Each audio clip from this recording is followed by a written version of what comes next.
We have a show to do today. The whole new acronym thing drives me effing bananas. Can we call him by his name? Felger and Mazz on 98.5 The Sports Hub.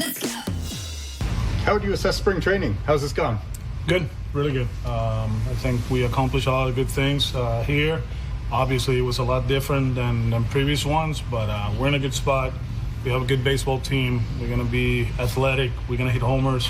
We're going to play good defense, and we'll see how the bullpen pans out. Feel very confident where we at, and we just got to get to Cincinnati and get going. No Felger today. Mazz still here between yours truly, Big Jim Murray, Matt McCarthy. That was Red Sox manager Alex Cora giving his assessment on his team as the Red Sox are, they broke a camp. They've played their final spring training game today. Got smashed by the Twins down at spring training. They start their season this Thursday in Cincinnati, Mazz. And why don't we tee you up, Mazz? Brought to you by Bigelow Tea, the official hot tea of the Boston Red Sox. Bigelow, grab a mug and tea proudly. Do you agree with those assessments of Alex Cora and the 2026 Red Sox? Okay, so Murray, here's what I would tell you. I think that with regard to the Red Sox, there were three storylines that interested me in spring training. Number one is how good are they? Number two is Marcelo Meyer. Number three is Christian Campbell. I'm going to set the last two off to the side and start with the first one. So everybody was disappointed that they didn't sign a right-handed bat for the middle of their order to go along with Roman Anthony, Wilyer Abreu, what have you. They really swapped out Bregman for Contreras, but they needed a bat on top of that, and they didn't get it. However, based on what I saw in the Winter Classic, Duran had a terrific tournament and looks like he's ready for another big year rather than the kind of year he had a year ago. I would tell you that Roman Anthony looks every bit the player he looked at when he was just starting to really blossom, and he got hurt last year. But if you remember, one of the only things that was missing when Anthony first got onto the field was run production. He was getting on base a lot, but we weren't seeing a lot of power and run production. It was then starting to come. He was starting to hit the ball out of the ballpark, and then he got hurt. He picked up where he left off during the WBC. He was one of the best players in that tournament, as was Duran. And I would say the same of Abreu. I am buying in on the idea that all three of those guys could have good years. I thought they looked terrific in camp. Abreu looks like he's in great shape. Duran looks like he's motivated. And Anthony looks like the stud that we thought he was. So do I think the Red Sox can surprise us? Yes. And a lot of people lowered their expectations based on the offseason. And I would tell you, you know what? Don't give the organization an easy out. Like, don't allow them to say, well, we didn't have a great offseason, so now... Oh, they're just looking for that. Well, right. So you know what? Too bad. The expectation is what it is. The team should be vying for a championship. And outside of the Dodgers, I don't think there is a dominant team in baseball. There certainly isn't one in the American League. So you know what? World Series or bust. To me, that should be the expectation.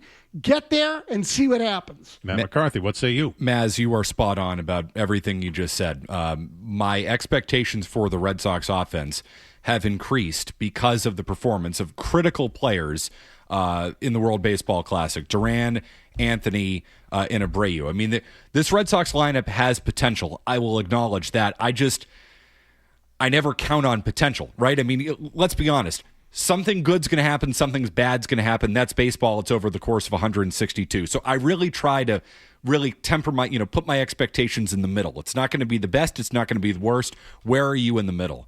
Where I ultimately am with this team is that they have enough pitching to contend in the American League. Their pitching is really good, and I'm a little bit more bullish on the offense than I was at the beginning of camp. So that changes my expectations a little bit.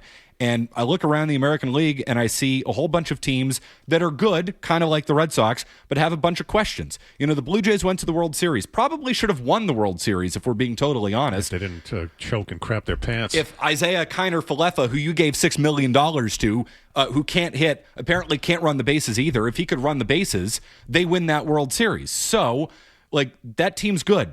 But they've got pitching questions coming out of camp. Two of their key guys are hurt. The Yankees have way too much swing and miss. I think the Mariners probably overachieved last year, love their pitching.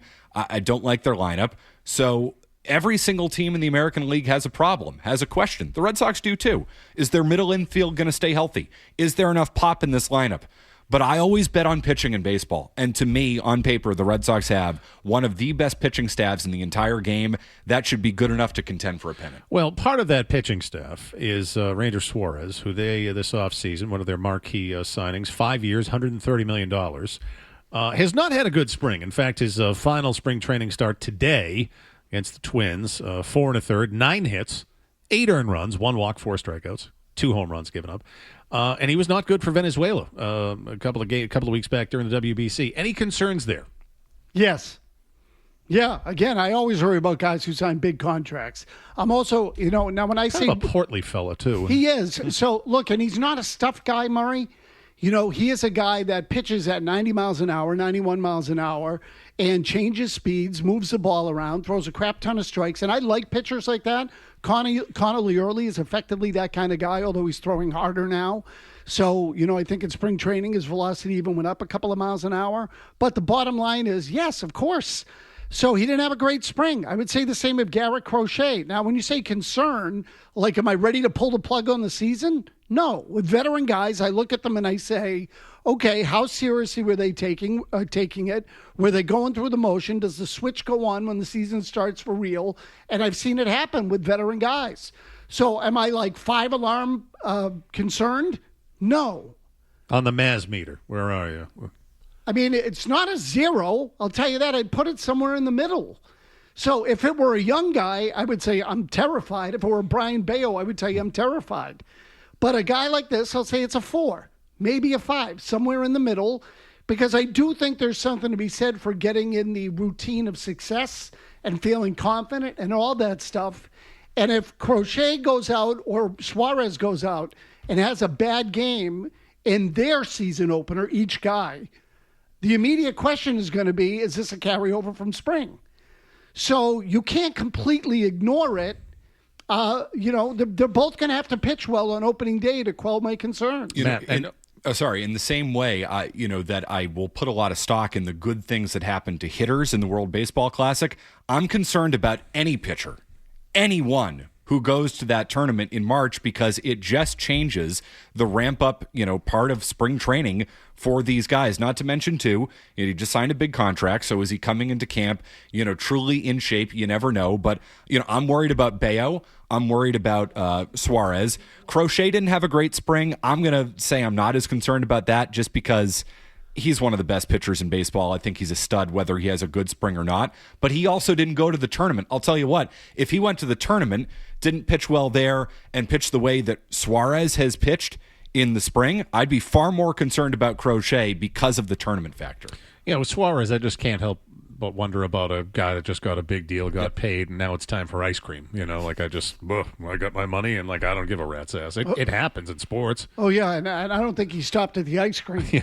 I mean, I think he added the cheesecake and the whipped cream and everything. All right, some of our thoughts reset on the Red Sox, the upcoming season. Let's hear yours at 617-779-0985. Your calls on the Sox coming up next here on Felger and Mazz. Go back to the phones for the 5 o'clock hour, Mazz, unless you have a fresh thought for us. God, no. Felger and Mazz, 98.5 Sports Hub.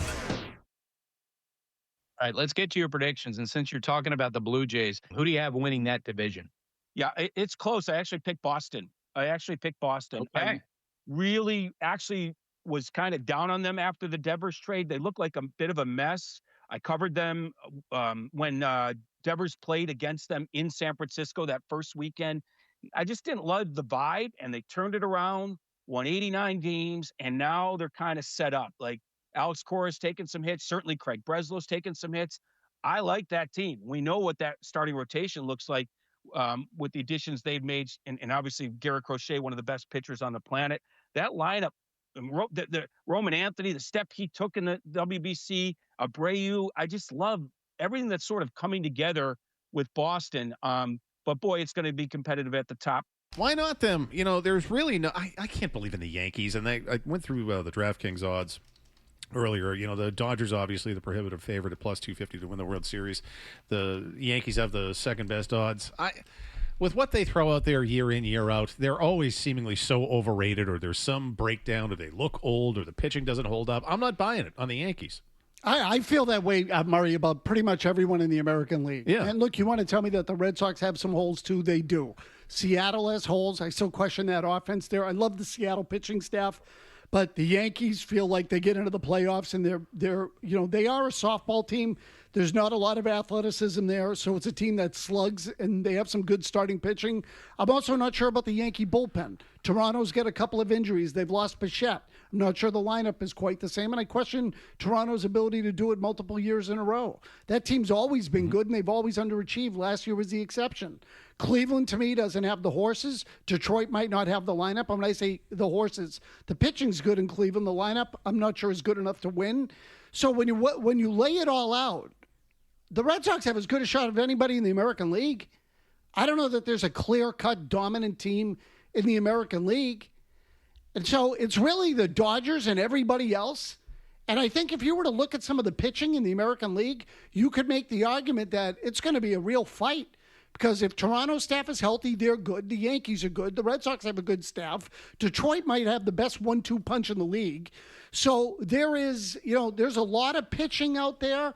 And to me, whoever stays healthy is going to have an advantage. Well, and that's the thing about the Red Sox is they have so much depth. I mean, I wouldn't say the Red Sox have maybe the best, top of the rotation in baseball. I mean, Crochet is tremendous, but, does it match up to, maybe what the Yankees have if Cole is healthy, if Fried is healthy, if Rodon is healthy? I mean, there's a lot of potential in a lot of other rotations around baseball that might be greater than the Red Sox ceiling.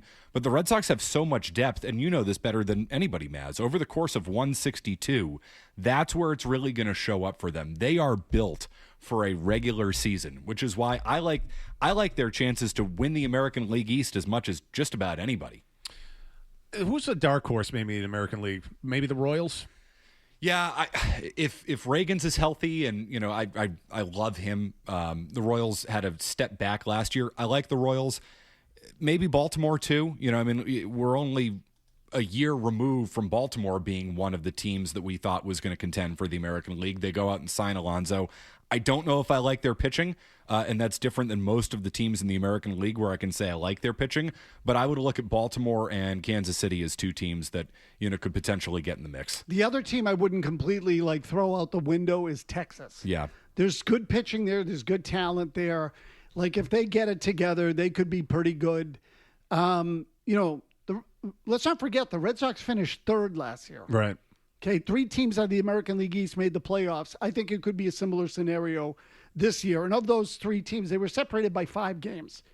So it was Toronto, New York, Boston. All the first 2 teams had 94. The Red Sox had 89. So 5 games over 162 was 1 a month. Good start imperative here for the Red Sox. So this was sent from Sean in Salem, frequent caller and emailer. Red Sox, 20 of the first 24 series are against either divisional opponents or playoff teams. Then comes middle of June when they usually start to play well, and the schedule will ease up. But, it's tough to start here. So would you give them a little bit of benefit of the doubt if it's a little bumpy for the first month and a half? So I believe in fast starts and strong finishes, always. I mean, good teams usually don't get off to bad starts. And I'm not telling you it's absolute. But, I don't know that they're the Dodgers and can go 19-21 in their first 40 and then all of a sudden say, well, we're going to win 75% of our games the rest of the way. I don't know if the Red Sox are that good. I wouldn't F around with it if I were them. And the other thing, Murray, is that in theory, the early part of the year, the first 6 weeks should favor pitching. It's colder. Hitters' timing's not down. It's tougher to hit in the cold than it is to pitch in the cold because the pitcher's moving around. So in theory, your pitching should be able to get you some wins here in the early part of the year as long as you can catch the freaking ball. Yeah, 2 factors. One, I don't know if they have the lineup to just mash their way, to 10 wins out of 12 games in the middle of July, the middle of August, the middle of the summer. And given how bunched up the American League is, it's just the type of year where I don't think you can afford to fall behind too much. The Red Sox are going to have to be, if they're going to have a good year, it's going to be a very consistent year, really from start to finish, because they have the pitching to consistently carry them throughout the year. they went on that 10-game winning streak before the All-Star break last year, Yeah. which really was the difference in Right. many ways. It was that 10-game winning streak and the fact that they won basically every start that Crochet made. That was the difference between them making the playoffs and missing the playoffs.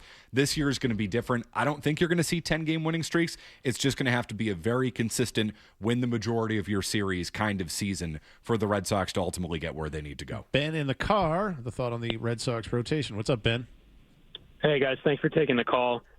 Early breaking camp with the big league roster was something interesting to me, and to me that signals that we're going to be seeing a six-man rotation, especially with Suarez and Bayo coming back from the WBC and maybe not being quite as ready.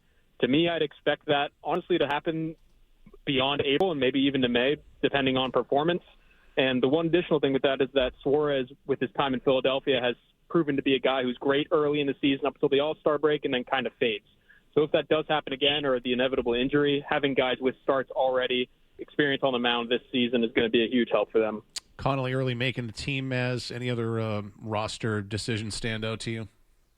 Not really. That one surprised me. I'd say all the others have been pretty consistent with what people thought, including Meyer. I never really, as much, I thought Cora was busting balls on Myers from the start of camp.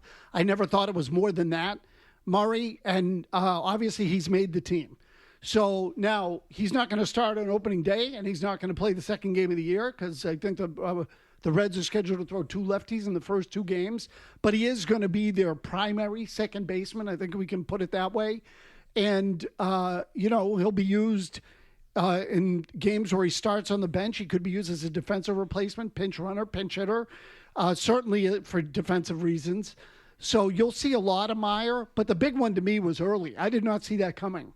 I was convinced that they were committed to Oviedo in that number 5 spot, but they want to use him out of the bullpen as a long man here in the early part of the year. And I love seeing early break with the club. To me, that's a good story. Yeah, it's a sign that they're serious about the beginning of this year. And this is not a future forward, future thinking kind of organization, which they've been for years now, where they would have prioritized, ultimately service time considerations over what is best for the 2026 Red Sox. What's best for the 2026 Red Sox is Connor Learley in the starting rotation coming out of camp, and I'm glad they made the right baseball decision. All right, we'll continue to take your calls on the Red Sox. Your calls and emails all coming up after the headlines with Matt McCarthy here on Felger and Mazz. Felger and Mazz continues on the Sports Hub. It's the Coleman Electric email of the day. Dear Felger, I really hate you, and I think Mazz is a boob. It's electric. The Coleman Electric email of the day. It's electric. Send yours to Felger at 985thesportshub.com. And welcome back to Felger and Mazz. Without Felger today. Here on 98.5 The Sports Hub, simulcast NBC Sports Boston. Time for the email of the day, brought to you by Coleman Electric. A bunch of really good electricians helping homeowners like you. When you need an electrician, call Coleman. It's electric. It's electric. Yeah, it's electric. Right, Mazz.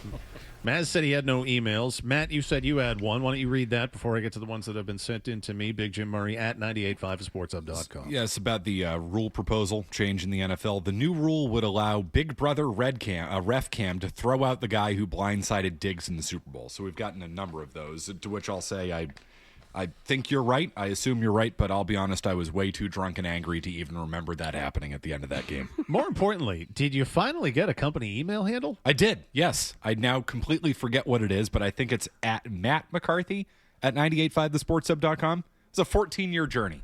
Happy to finally be here. Only 14 years to get an email, huh? Yeah, that's right. All right, so I got 3 here. Let's show you what they think. Guy writes in, subject line, monitor, and then he has a little sad face emoji next to it. He writes, maybe it's the retired IT guy in me, but the computer monitor in front of Ty Anderson looks like it's almost ready to fall off the table. That's right, Guy. So, yeah, we had Ty Anderson at 98.5 of Sports. I've been at the 3 o'clock hour talking Bruins. He sat in between Mazz and myself. And, yeah, that does look like that's about to fall off the table. Now, Zoe usually doesn't sit there. So no. But maybe he had, I think they had a Jersey Mike's lunch drop-off. Maybe he had his whole big lunch there, and that's why everything got pushed, because it's normally not pushed that far in. That's why the studio smells like onions. It does smell like a sub shop in here. Seriously, brutal. I'm sure Zoe took great measures to keep the smell out of here. Matthew writes, subject line question.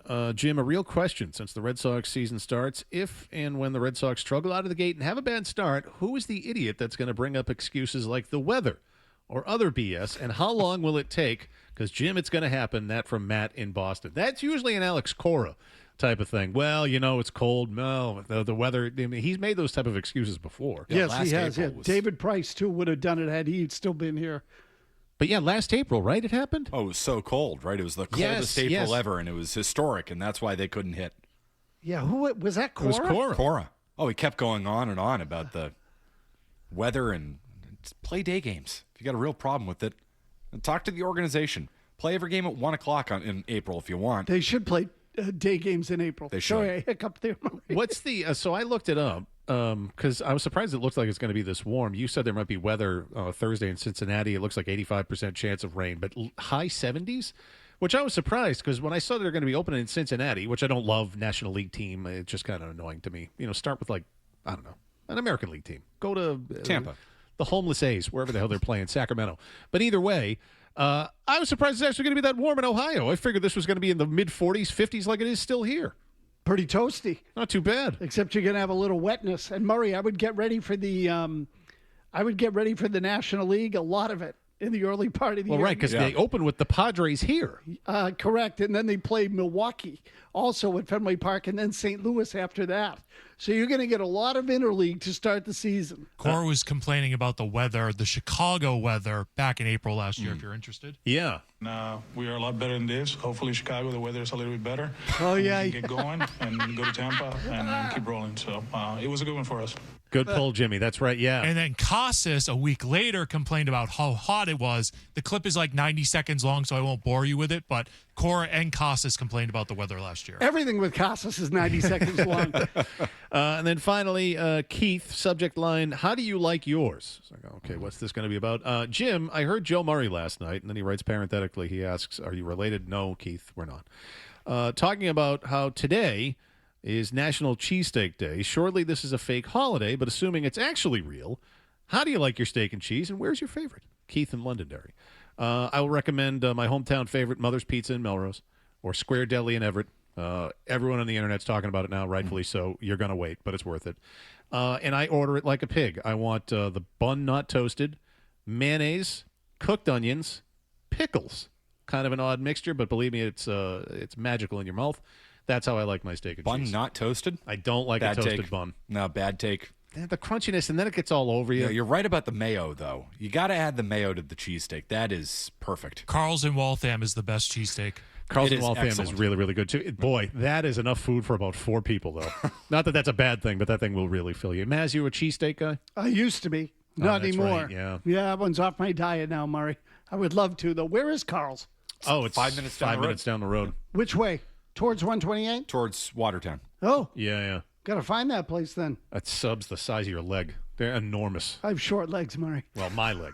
All right, your calls the rest of the way, mostly on the Red Sox here on Felger and Mazz. We'll go to Alan in Florida. What are you bullish on the Sox for this season? Oh, that's cool. I'm about as bullish as. Let me tell you something. Right now, first of all, something that nobody brings up. Chapman last year was completely sensational. If anybody thinks that he's going to have a year like he did last year, then they don't know much about baseball. Alan, I have said Another this sorry to cut you off, but between that and Trevor Story's 25 home runs, I said those things are likely not going to happen again. Absolutely. And, you two guys, the baseball experts, Murray picked the dark horse. Baltimore right now is a better team than the Red Sox. I mean, I said Baltimore. Suarez, with his 89-mile-per-hour fastball, as I said to you, Mazz, Dombrowski goes after everyone. He should have gotten Bichette. He tried like heck to get to Bo Bichette, and yet they didn't even make an offer to Suarez. I'm going to wager that this guy doesn't win 10 games this year, and we'll find out. All right, and to have this elite baseball team, this elite pitching staff, Do we forget what Sonny Gray did when he pitched for the Yankees? If he thinks he was tough with the Yankees, let's see what he does in Boston. I mean, I don't understand this team with 4 outfielders, maybe 5 outfielders, but 4 that should be starting regularly, and they only have 3 spots. The whole lineup, the whole roster is dysfunctional. It's crazy. All right, Alan, not optimistic about the Red Sox. Day and a half before the season starts, already pissed. Yeah, so I don't know if I would call the roster dysfunctional. He's right about Suarez. The Phillies are a team that wants to win a world championship, and they let a good starting pitcher go. They don't let anybody go there. They Exactly. resign everybody. Okay, so that should tell you something. That the guy has had some injuries over the last couple of years. Now, he's also been good in the playoffs when he's gotten there. So, it's just, but it's a fair criticism, and absolutely they could fall on their faces. There's no question. Dan in New York on the expectations of the Red Sox in 2026. Hello, Dan. Yeah, thanks for taking my call. I completely agree with Alan about Ranger Suarez. I think that also the ABS pitch system would be even worse for him. I'm also really concerned about the bullpen. But overall, I think I'm happy with the roster. I just wish that they would have brought Toley instead of bringing him down. I think that he would make a good reliever or a great reliever and a good starter. But I don't know. I guess we'll have to see. All right, with that, too, I'm going to go to Dave and Rain, who wants to mention Peyton Toley, and then we'll wrap things up. Go ahead, Dave. Hey, guys, how you doing? Good show. Love you guys. Hey, thanks. Miss Felger, but love you, Mazz, and all the rest. I'll add on to that guy. I think I'm wondering why they didn't keep Toley. You know, he could have closed some games out. You know, I'm not really sold on Araldis repeating what he did last year. Yeah. So look, what's his role going to be when he eventually comes up to the big club? They want both of these guys to start, and I would say at the beginning that's sort of standard. Toley's he's only started 18 games in the minor leagues. He's been there a year. So, they got to give him a little more time, because if he's the kind of guy that could be a number 1 or number 2 starter, you're better off getting that than a reliever. You can find relievers. It's tough to find front-end pitching. Now, look, there's every chance that he does end up in the bullpen. Look what happened to Whitlock. They went through it with Whitlock. He couldn't do it. He was good out of the bullpen, and now he's great out of the bullpen. So it could end up that way, but I think you're doing yourself a disservice if you don't at least give it an honest shot. So if he can develop, all that kid needs is one other pitch. I'm convinced of it. He throws so freaking, and he doesn't walk guys. At least he didn't in the minor leagues. Weren't the walk totals for him last year really low? Yeah. He didn't really walk guys when he came up here either. Yeah, so that's a good sign, and his stuff is so, his fastball is so electric that he can probably get away with a good slider or a good split. That might be enough. And so I would give that an honest try first. They are making 100% the right decision with Toley to send him to Worcester. Do not do the bullpen to starter thing at the big league level. If you're committed to the idea of him being a starter, which I still am because I think he has front of the rotation stuff, polish him more at Worcester. Early's ready. Early's ready for the big leagues. Toley is ready for the big leagues as a reliever, but probably not as a starter at this point because he really only has one pitch. Send him back to Worcester. Do right by him. Do right by the player. Develop him as a starting pitcher until it is proven that he's not a starting pitcher, because I think they're right. He's a starting pitcher, so they should do exactly what they're doing right now. Jack in Canton on Marcelo Meyer. You're next. Go ahead, Jack. Hey, Jack. Go ahead. Okay. I think you guys could be having a misread on the Maya second base situation. Okay. What I actually think is maybe Cora and Breslow are right, and they want Meyer to start at second base and either fail or succeed. If he fails, they send him back down to the minors for the 60 or 70 games that he has. Eventually trade him after having him for 5 years. Well, the return on it's going to suck because when they should have traded him was this past offseason, or maybe 2 off seasons ago. Yeah, when his value was at his highest, when they probably knew that he was somebody who maybe wasn't applying himself the way he should be applying himself. Let's be honest. They've approached him this spring with the idea that they're going to try to goose him. Try to scare him into, that's why they didn't, he was always going to be essentially the opening day second baseman with this roster, but they refused to say it publicly. They refused to admit it. So, let's be honest. Before we get to the final word coming up after the final break here, this show overall I think has been shockingly optimistic when it comes to the Red Sox. I agree. Their chances in 2026. Might be the most positive show in the history of Felger and Mazz. So let's wrap with this. 3 months from today, June 24th, give me someone on the roster, pitcher, infielder, outfielder, one player that we're going to say, wow, that guy sucks. Who will that be? Isaiah Kiner Falefa. Oh, too easy. He blows. No, but I think we are truly not appreciating what a terrible baseball player he is. I know you think he sucks. He sucks more than you think he sucks. He's awful. I can give you about 5 of them if you want them. Go ahead. So again, I think Ranger Suarez could be a complete total bust. I think Marcelo Meyer could fall on his face. I think Duran could completely be the same player he was a year ago. Caleb Durbin might blow. Okay, I think there's every chance of that. Abreu, there's a chance he'd get hurt. Rafaela, I think there's a chance that he won't be as good as he was a year ago. So there are a lot of guys. Anthony, I think, is the real deal. So, Brian Bayo's a candidate. Oh, definitely. That's a good one. Good one. Garrett Whitlock is a candidate. Yeah, he had Sonny Gray. He's got a little choke in him. Chapman's a candidate. Chapman could completely turn into a pumpkin. I mean, Murray, now that I think of it, they might suck. All right, that's more like 78 wins. We'll wrap things up with the final word next. Hey, it's Felger here. Now on Felger and Mazz. It's the final Word. Recapping this 4-hour show in 4 minutes, which leads to the question, does it really need to be 4 hours long? No. Final word brought to you by Town Fair Tire. Looking for the best deal on tires is only one place to go. Town Fair Tire. The best prices and great free services. Nobody beats Town Fair Tire. Nobody. Nope. A couple of baseball calls from early on in the program that Jimmy Stewart wanted to highlight, including one that I thought really kind of took us back to the 90s. Man, let me tell you, for a certain generation, fear of the Yankees just never really goes away. James and Worcester, you're next here on Felger and Mazz. Hey, James. How you doing? Good. Go ahead. You gotcha. Yeah, my take on the Aaron Judge relationship with Roman Anthony in the WBC, apparently rubbing elbows. Futuristic wise, I see that I eventually, maybe 5 years from now, that Anthony will eventually be in pinstripes, unfortunately. If he comes to the progression that we hope that he does, the Yankees are going to be salivating over him. Aaron Judge getting the stink of loser on Roman Anthony, because I don't care what he has done in the regular season. He is baseball Justin Herbert.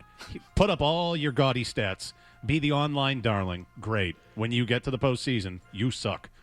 The only place where it actually matters is New York, where he will be literally, and sorry, Mazz, to criticize your guy, Don. No, Mattingly. all good. He will be the only great Yankee to never win if he never wins a World Series, because he is, to your point, Jim, an absolute loser. Well, at times it looks like deer in the headlights, too, like up at the plate in big moments. You saw it in the WBC. He froze on that called third strike. Yeah. Froze. You can't take that pitch. Swing the effing bat. And just quickly, the caller said in 5 years he'll be rubbing shoulders. The Red Sox did sign him to an 8-year contract.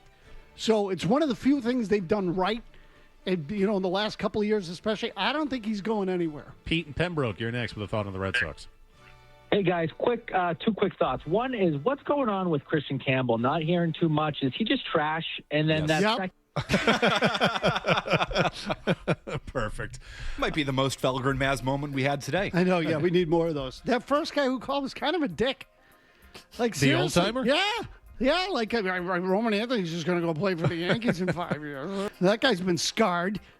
I mean, he might be right. But, yeah, it's kind of, it was refreshing. Well, thank you to Jimmy Stewart and Kevin Majori, as always, for getting the show on air and producing today.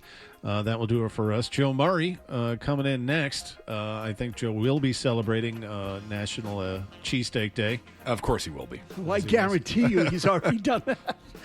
He's only got a half hour tonight. I mean, that's not enough time to dedicate to cheesesteaks. Matt, you're off to the Bruins game tonight. Should be a good time. Very quick headline coming up here. Got to get there. All right, then I won't keep you any longer. Mazz, I'll see you on Friday. I'm off the next couple of days. But enjoy it, Murray. Mike returns the next few days. So he is back tomorrow. That's going to do it for me. Joe Murray up next. Enjoy the rest of your evening. Bye.